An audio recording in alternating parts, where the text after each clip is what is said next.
예수님의 그 사역의 방향, 또 그가 행하시는 모든 일, 또 설교의 메시지, 이 모든 것들은 그냥 어떤 예수님의 생각 속에서 나오는 말씀들이 아니고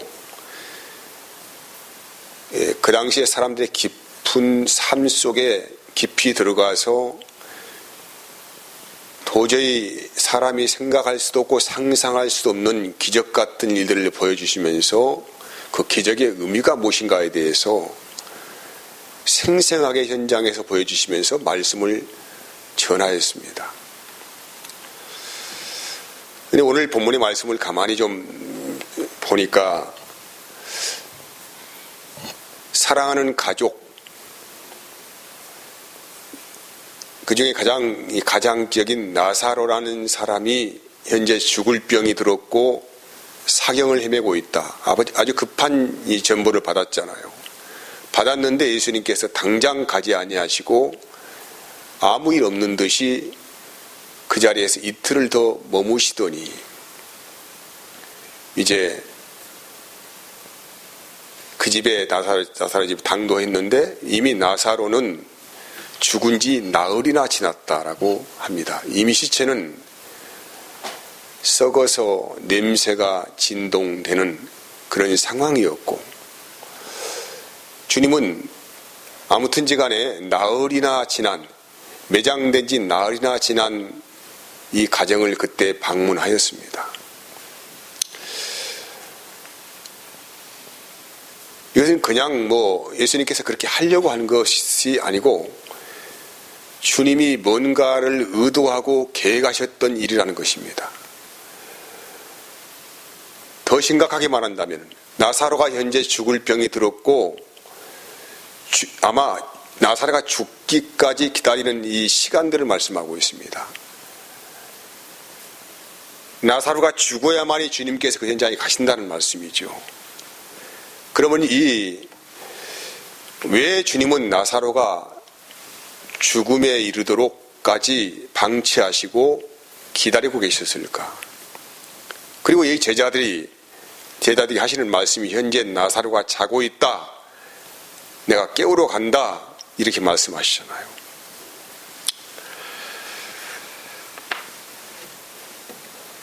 요한복음 9장에서도 여러분 살펴보서 알겠지만은 날 때부터 맹인된 자의 사건을 가지고 사람들이 거기에서 갑론을 박하잖아요. 저 사람은 누구의 죄 때문에 저렇게 맹인이 되었습니까?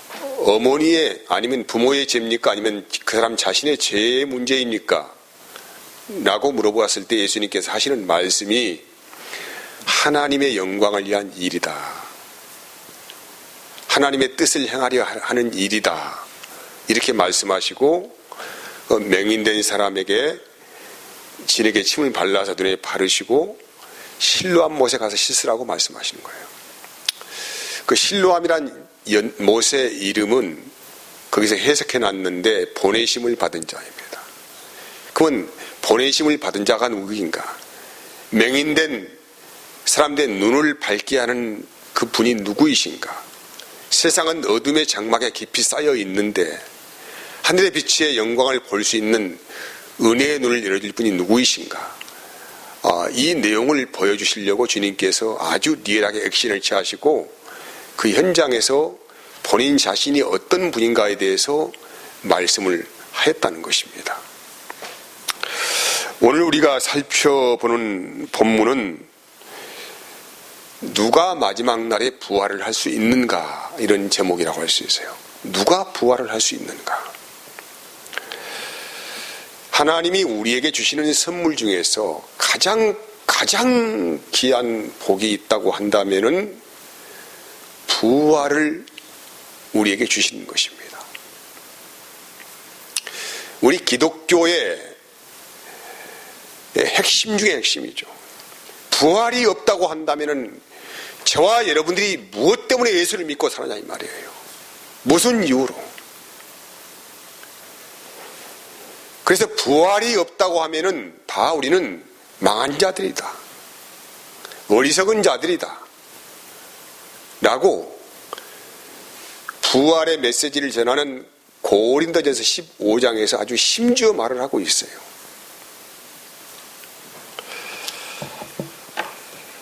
근데 여러분, 사실 이 본문을 가만히 읽어보면은 또 성경의 여러 가지 정황들을 볼 때에 그 당시에 예수님과 관계하고 있는 유대인들은 부활을 믿고 있었을까요? 믿지 않고 있었을까요?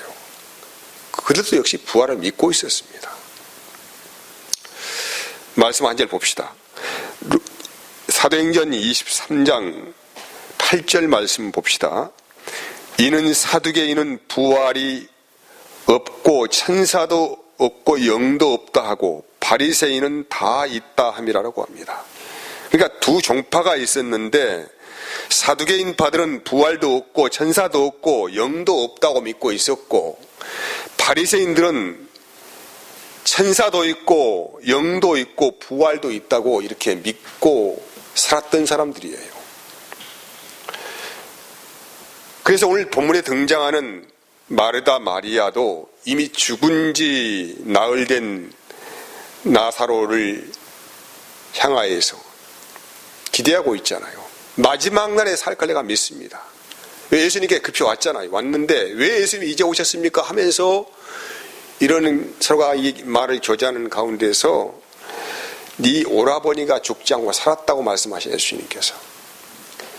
그러니까 여기에서 대뜻 반문하기를, 우리도 우리 오라버니가 마지막 날 살 것을 알고 있어요 예수님, 이런 말 하지 않습니까?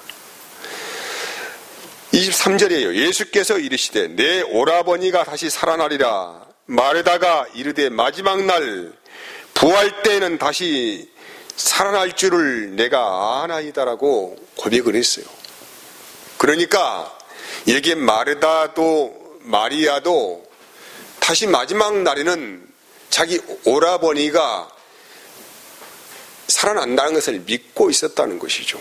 이미 현재 죽음에 들어간 역시 나사로도 마지막 날에 본인이 다시 살아날 것을 믿고 믿고 죽었다는 거예요. 그러면은 왜 유대인들은 이런 부활신앙을 가지고 있었을까? 역시 이제 성경을 근거해서 그들은 이 부활신앙을 가지고 있는데, 뭐 한 절만 찾아본다면 에스겔서 37장 1절 4절까지 말씀을 예를 들어 볼 수가 있습니다. 에스겔이 본 환상이에요. 환상은 이 골짜기에 나뒹굴어져 있는 오래된 뼈를 하나님께서 보여주셨잖아요. 그래서 그에게 내 말씀을 대언하라고 하나님께서 말씀하실 때에 이 골짜기에 나뒹굴어 있는 오래된 뼈들을 향하여서 에스겔이 대언을 하니까 그 뼈들이 서로 다다닥 연락하더니 서로 붙고 또 거기에 힘줄이 생기고 생기가 돌고 살아나는 생명체가 되어서 하나님의 군대가 되었더라, 이렇게 말씀을 합니다. 여기에 중심 내용을 읽으면 13절, 에스겔 37장 13절 14절까지 보면은 내 백성들아 내가 너희 무덤을 열고 너희로 거기서 나오게 한즉 너희가 나를 여호와인 줄 알리라. 내가 또 내 신을 너희 속에 두고 너희로 살게 하고 내가 또 너희를 너희 고토에 거하게 하리니 나 여호와가 이 일을 말하고 이른 줄을 너희가 알리라. 나 여호와의 말이니라 하셨다 하라고 기록하고 있어요. 에스겔 선지자가 본 환상은 현재 이스라엘의 미래를 예언한 말씀이에요. 이스라엘은 바벨론 표로가 되어 살았습니다. 캄캄한 시대를 살았지요. 근데 하나님께서 곧 그들을 고토로 돌아가게 하실 것이다. 나는 예언의 말씀인데 이 예언의 말씀들을 그들은 부활과 연결시켜서 해석을 한 것입니다. 메시아가 오면은 그 메시아가 오는 날이 마지막 날이죠. 메시아가 오면은 현재 우리가 이렇게 어려운 상황도 다 해결될 뿐만 아니라 우리는 부활을 할 것이다, 이런 믿음을 가지고 있었다는 거예요. 그러면 지금 우리가 믿는 부활과 유대인들이 믿고 있는 부활이 무슨 차이가 있습니까? 여러분 여기 있는 모든 분들이 현재 다 부활 믿고 있잖아요. 우리의 신앙의 미천은 부활이에요. 세상에서 우리가 어떻게 살아도 우리는 부활의 그 능력을 다 맛보는 사람들로 생각하고 있잖아요. 이게 부활이 없다고 한다면 우리는 예수 믿을 필요 없어요. 그냥 뭐 편하게 살지 뭐.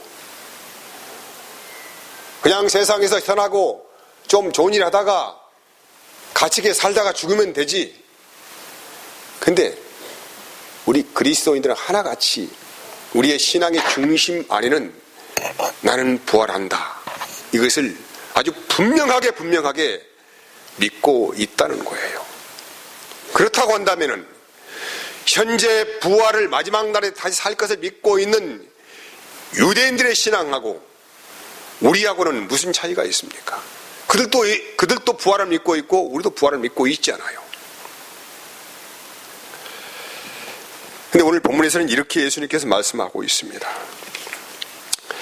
25절 보면은 이런 말씀하고 있어요. 예수께서 이르시되 나는 부활이요 생명이니 나를 믿는 자는 죽어도 살겠고 무릇 살아서 나를 믿는 자는 영원히 죽지 아니하리니 이것을 내가 믿느냐라고 말씀해요. 키워드가 있습니다. 키워드. 살아서 나를 믿는 자는 영원히 죽지 않는다 이 말이에요. 살아서 나를 믿는 자예요. 살아서 나를 믿는 자는 과거형도 아니고 미래형도 아니고 현재 시제입니다. 현재. 과거에 내가 예수 믿었다가 아닙니다. 내가 미래에 다가올 미래에 예수 믿겠다도 아니에요. 뭡니까? 현재 시제라니까 현재 네가 예수를 믿고 있느냐 이 말이에요. 현재 네가. 이건 너무나도 급박한 이야기 아닙니까? 여러분 우리는 저나 여러분이나 죽을 날 알 수 없어요. 그저께 우리 노예 어떤 목사님이 여기에 그 병풍산 등산을 하시다가 나이가 이제 60살뿐이 안 먹었는데 그날 그 목사님들하고 뭐 카톡 주고받고 거기서 뭐 운동하다가 너무 공기가 좋다 이렇게 하시다가 거기에서 죽으셨어요. 갑자기. 아주 젊은데. 여러분, 우리의 신앙은 과거에 내가 이랬다가 아닙니다. 이건 흘러간 이야기예요. 그리고 미래에 어떻게 할 것이다 이것도 아니에요. 내가 현재 살아있는 예수 믿고 있느냐 이 말이에요. 현재형. 왜? 우리는 내일을 알 수도 없고 한 치 앞도 알 수 없어요. 정말로 안개가 자욱지 깔린 이 길을 걷고 있는 것 같습니다. 그래서 예수님 말씀하시는 거예요. 살아서 나를 믿는 자는 영원히 죽지 않는다. 살아서 나를 믿는 자는이에요.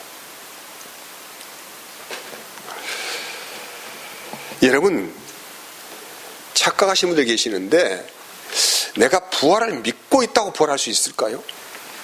나는 부활을 믿고 있어요. 나는 천국 가는 걸 확신해요. 이런다고 해서 자기 마음대로 뭐 부활하고 천국 갈 수 있나요? 여러분 그러면 참 좋겠네요. 아니 그냥 나 부활 믿고 있어 확신합니다. 이런다고 해서 내가 부활할 것 같으면 얼마나 좋겠어요?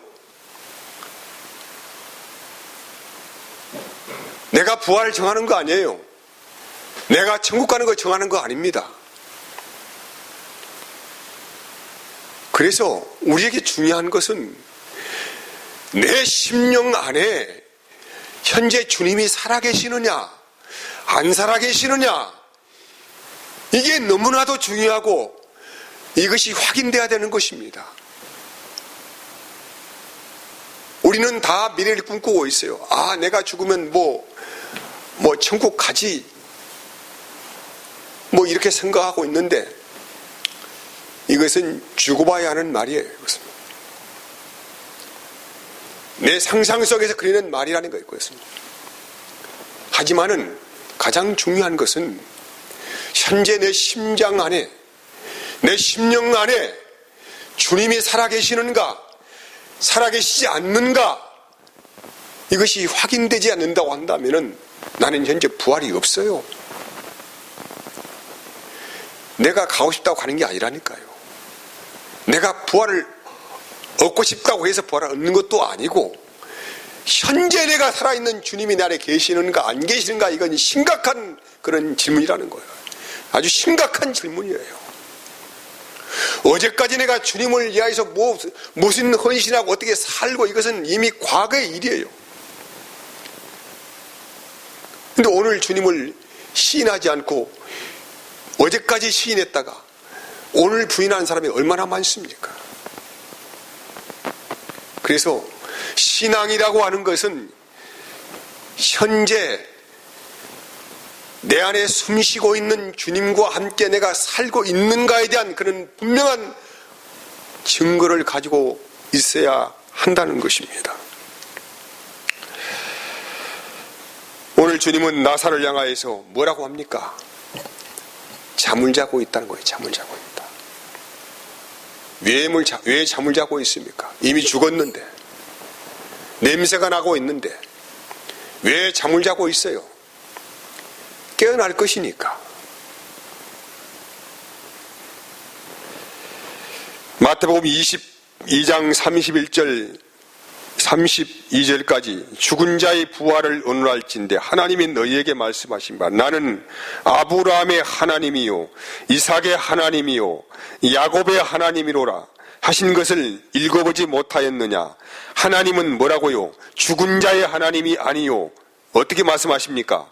산자의 하나님이래요. 산자의 하나님. 여러분, 아브라함, 이삭, 야곱은 이미 죽었어요. 육신적으로는요. 오래전에 죽었어요. 수천 년 전에 죽었어요. 근데 아브라함, 이삭, 야곱은 육체적으로는 수천 년 전에 죽은 사람이에요. 무덤도 없어요. 형체도 찾아볼 수 없어요.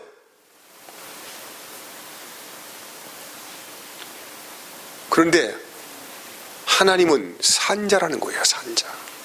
왜 그렇습니까? 그들은 믿음을 가지고 있었거든요. 믿음. 히브리서 11장에서 믿음의 선진들을 열거할 때에 아브라함, 이삭, 야곱 말씀하잖아요. 그들은 그렇게 살았다는 거예요. 무슨 믿음입니까? 우리는 오신 메시아를 증거받고 살아가는 사람들이지만은 그들은 오실 메시아를 이미 가슴에 품고 죽은 사람들이기 때문에 하나님이 그들을 보기에는 이미 살아있는 자들이다. 이렇게 말씀하신 거예요. 여러분, 나사로는 지금 잠시 깊은 잠으로 들어가 있습니다. 하지만은 부활의 생명 안에 있는 사람이라고 우리 예수님께서 말씀하신 거예요.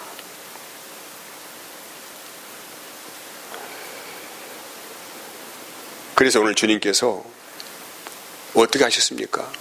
죽은 지 나흘이나 지난 나사로의 무덤으로 걸어가시더니 마치 잠을 자는 사람 깨우는 처럼 호통을 치는 거예요. 나사로야! 나오너라! 지금 잠자고 있는 이게 사람들이 볼 때는 죽어 있잖아요. 주님은 마치 잠자는 사람을 깨우는 것처럼 나사로야 나오너라! 이렇게 강하게 말씀하시니까 이미 죽어서 염을 하고 있는 붕대에 칭칭 감긴 나사로가 걸어 나오는 거예요. 깊은 잠에서 깨어서 나오는 것처럼. 여러분, 이것은 팩트예요. 성경은 팩트입니다. 2000년 전에 예수님께서 기록한 이 말씀은 그래서 이런 사건들을 믿지 못하기 때문에 상징적인 언어다. 이 자유주의를 가지고 있는 사람들은 상징적인 메시지다, 이렇게 해석을 합니다. 왜? 이거 인정할 수 없거든요. 아니, 죽은 무덤, 나흘이나 지난 무덤에 가서 예수님께서 말씀하시니까 죽은 시체가 걸어 나오더라, 이 말이에요. 그건 우리 같은 사람들이 현재 이 말씀을 읽을 때에 어떻게 생각할 수 있습니까? 어떻게 죽은 시체가 말씀 한마디에 살아날 수가 있단 말이에요. 그것은 이해할 수 없잖아요. 그러니까 공부 많이 한 신학자들이 이것은 상징적인 메시지다, 이렇게 말하는 것입니다. 상징적인 메시지가 아니에요. 리얼한 현실입니다. 왜 이렇게 많은 사람들 앞에 이런 죽은 자를 영화에서 나오게 하셨습니까? 너희도 이렇게, 그리스도 안에 죽은 사람들은 살아서 죽은 사람, 이게 지금 살아있어서 예수님을 마음에 영접한 사람들은 이렇게 잠자는 것처럼 죽음에 잠시 들어가다가 다시 깨어날 것이다. 이 말씀을 상상력을 동원하는 것이 아니고 리얼하게 보여주기 위해서 사람들이 보는 앞에서, 문상객들 앞에서 지금 예수님께서 실제적인 현장을 보게 하신 거란 말이에요. 실제적인 현장을. 그러면 우리가 사람이 때가 되어서 죽는 것은 무엇입니까? 마치 이것은 헌 옷을 벗는 것과 같습니다. 우리의 몸은 낡았습니다. 갈수록 후퇴하여 갑니다. 점점 병들어가고 모든 기능들이 다 제 기능을 잃어버리고. 여러분, 사람들이 건강에 대한 관심이 많잖아요. 나이가 들어가면서 절실하게 느껴지는 것은 건강의 문제입니다. 노인들의 로망은 무병장수하는 거예요. 뭐 병 들어가지고 그냥 어떻게 힘들게 살다가 죽는 거 별로 원치 않아요. 무병장수, 이것이 노인들의 로망이에요. 그런데 부활은 무병장수와는 비교할 수 없는 우리 인간이 하나님께 얻을 수 있는 최고의 명예이고 영광입니다. 다른 말로 한다면은 무병영생이에요. 무병영생. 무병장수가 아니라 부활이 뭐라고요? 무병영생이라고요. 근데 이 부활을 내가 부활하고 싶다고 해서 부활하는 게 아니라죠. 내가 부활을 믿는다고 해서 부활하는 것도 아닙니다. 현재 네가 네 심령 안에서 살아있는 그리스도가 계시느냐 안 계시냐, 이 문제를 우리에게 말씀하는 거예요. 그래서 이렇게 성경은 말을 해요. 로마서 8장 11절 말씀은 이렇게 기록하고 있어요. 같이 한번 봅시다. 로마서 8장 11절. 예수를 죽은 자 가운데서 살리신 이의 영이 너희 안에 거하심이니에요. 여러분, 예수님께서 십자가에서 엄청난 고통 가운데 계시면서 죽으셨어요. 엄청난 피를 흘리시고 채찍에 맞으시고 고통 다 고통 받으시다가 십자가에서 죽으셨어요. 그런데 그분은 죽은 지 사흘 만에 다시 사망의 권세를 이기시고 살아나셨어요. 어떻게 살아나셨느냐? 방금 읽은 말씀이에요. 어떻게 살아났을까요? 예수를 죽은 자 가운데서 살리신 누가? 이의 영이, 이걸 좀 더 말한다면 성령께서, 그 성령께서 예수를 했다 이 말이에요. 성령께서.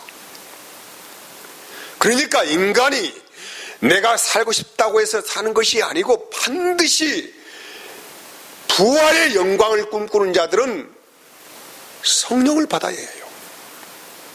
성령을. 어떤 사람은 말해요.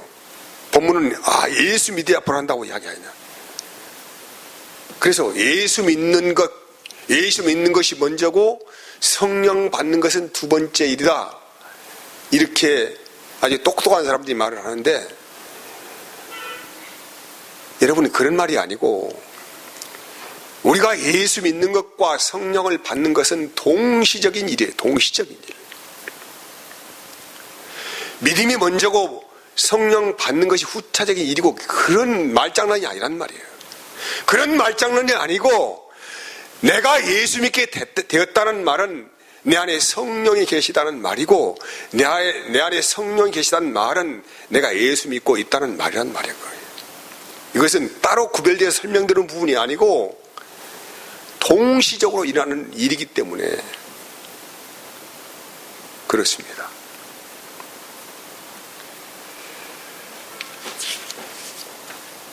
여러분, 그래서 지혜로운 자는 지혜로운 선택을 합니다. 우리는 극히 이성적이고 가장 현실적이고 합리적인 생각을 하고 살아가는 지혜가 있어야 합니다. 우리가 이 세상을 바라볼 때에 무엇이 나의 삶의 가장 지혜로운 선택인가에 대해서 결정을 해야 합니다. 어떻게 살아가는 것이 가장 지혜로운 일인가? 가장 합리적인 일인가? 이거 결정해야 되잖아요. 그러면 우리가 조금 더 인생을 사색해보고 삶을 들여다보면은 어떤 길을 내가 선택하여 걸어가는 것이 가장 이성적인 일이고 합리적인 일인가? 이거 생각해야 되지 않습니까? 하루아침에 끝나는 일을 가지고 그거 가지고 목매다고 살아가면서 애걸복걸하면서 살아가는 불쌍한 인생들은 지혜로운 자에게는 정말 비웃음거리밖에 될 수 없습니다. 그래서 성경은 말합니다. 지혜로운 자는 지혜로운 선택을 하라 이 말이죠. 예수 안에만 뭐가 있다는 거예요? 부활이 있습니다. 예수 안에만 뭐가 있습니까? 영생이 있습니다. 예수 안에는 뭐가 있습니까? 천국이 있습니다. 이것은 세상에서 그 누구도 얻을 수 없는 비밀의 문입니다. 아무나 들어갈 수 없어요. 금단의 문이에요. 이건 금단의 문. 오직 예수의 생명이 그 심령 안에 있는 사람만이 부활의 영광도 있고 영생의 영광도 있고 천국의 영광도 있다는 거예요. 믿음의 세계를 내일로 미루지 마세요. 과거에 지나온 업적에 대해서 너무 자랑하려고 하지 마세요. 다만 우리가 확인할 수 있는 것은 내가 현재 그리스도 안에 있느냐 없느냐 이건 매일 확인하고 그 문을 두드려 봐야 할 것입니다. 여러분 안에 예수의 생명이 발견되기를 진심으로 축복을 하겠습니다. 기도하겠습니다. 하나님 감사합니다.